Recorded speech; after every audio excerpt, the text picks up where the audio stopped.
What's up, everybody? We are back. John Delarose here. Delarose.com, DELARROZ.com. Sign up for my newsletter. Never miss a video. Never miss anything interesting. And make sure you do it because you'll get a bunch of free comics also. And you'll also learn about the comics that I'm coming out with, which is the important part because we're trying to get that going. All right. We are rolling through a lot of these Donald Duck books, and it's been a while since I've read one, so I made sure to pick up and read one. This is the Pixelated Parrot. And this is volume. I don't really. They're not very specific about the volume. Did they put it on the back? I forget what they put the volumes in these. Volume.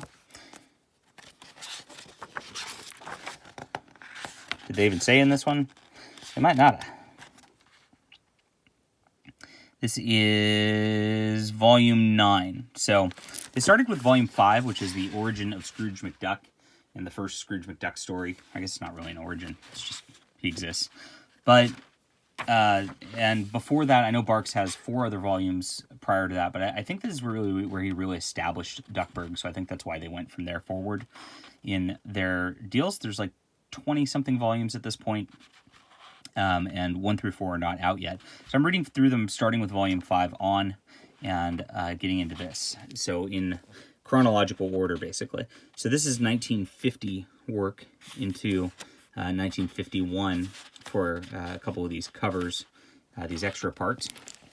And we get mostly longer stories in this volume. So the earlier volumes had a mix of maybe 1 or 2 long stories and a lot of like 10-page stories or 1-page stories.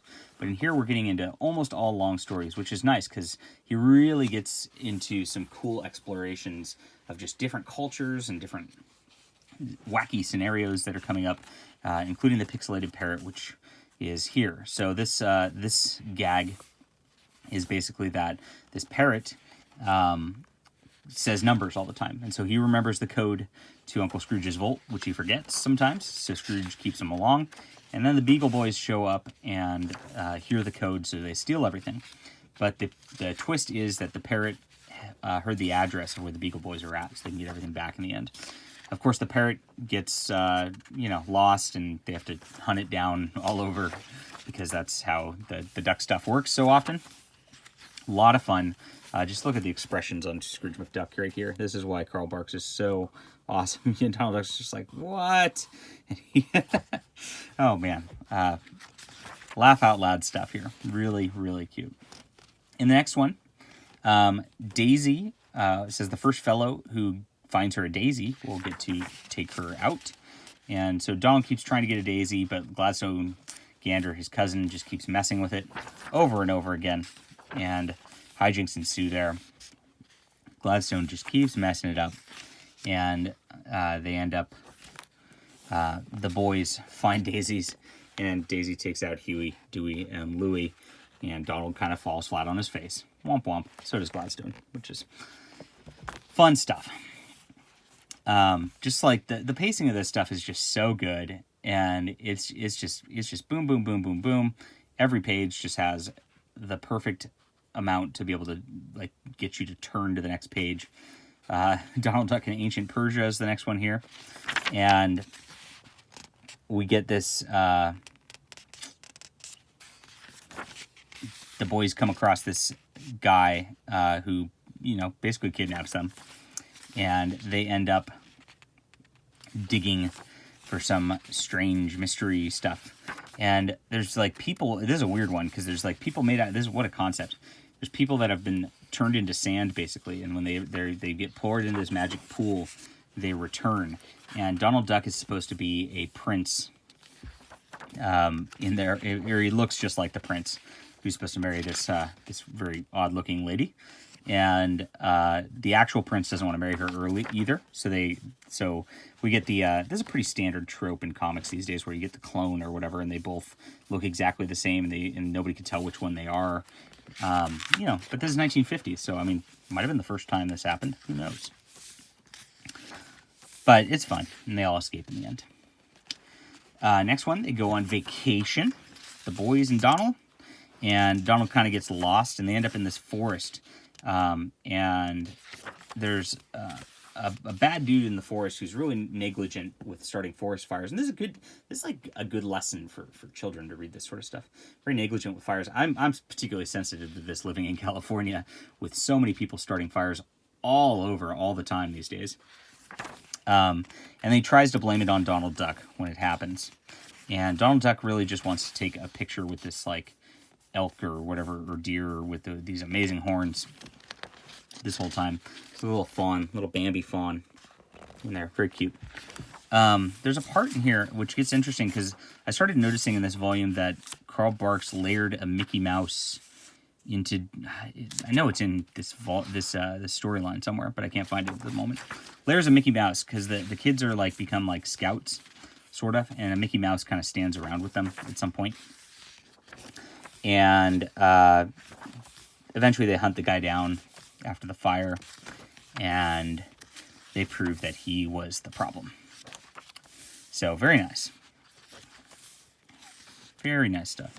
I love another part of Carl Barks I really like is his use of shadow. So he does a lot of these panels where you're actually in the shadow and looking on at some sort of thing like the sunlight's in a certain direction here. And you can't see anything but these silhouettes. Like, look at how good of a job he does. Like, you know which character's which, except for Huey, Dewey, and Louie, because they all look the same. A little squirrel right here. Just like the detail of this stuff. Even though, like, this isn't, like, extremely detailed line work, you get, like, the beautiful impression of everything that's going on right here, including emotions from the characters. And it's pretty neat. So, really like that. We have another parrot story, which is a one-page gag, really cute. And then we get to introduce Grandma Duck. And Grandma Duck has her own setup, and the kids go out there. And because of some hijinks, they think Grandma's broke, and they want to help Grandma out. It's really cute. And, yeah, just adorable stuff. This is good family stuff right here. I'm sorry, this is the one where the kids are kind of more scout camp. So maybe the Mickey Mouse panel's in here that I get to show you. But it happens a couple times in this volume where, like, you see a mouse in there. Is this it right there? It looks kind of like a Mickey Mouse almost. Not quite. There's one that's very blatant, and I'm trying to find it. Of course I can't find it when I'm talking about it. Drives me crazy. There it is. Okay. Now I can stop talking about this because I finally found it. There's the Mickey Mouse up in the top left panel. Definitely a Mickey Mouse that's just thrown in there with the three boys, Huey, Dewey, and Louie. Good stuff.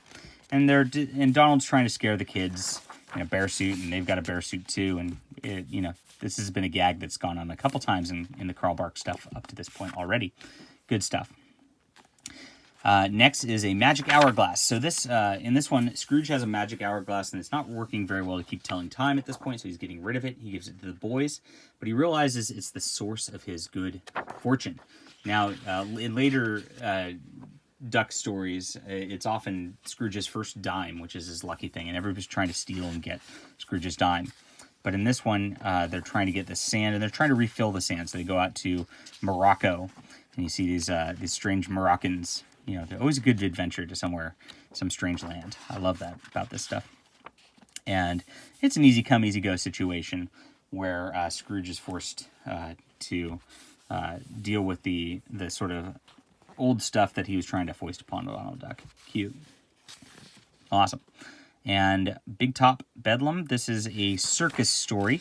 And Donald loses a pin of daisies, and the circus guy ends up getting it. The circus guy thinks Donald's a bill collector, so he keeps trying to avoid Donald, and Donald ends up in the circus doing crazy things throughout this. Very fun stuff. And it all just ends up a misunderstanding, and eventually the boys end up getting it back, because that seems to be the trend, is that the boys solve the problem for Daisy, and Donald kind of loses out every time. It's cute.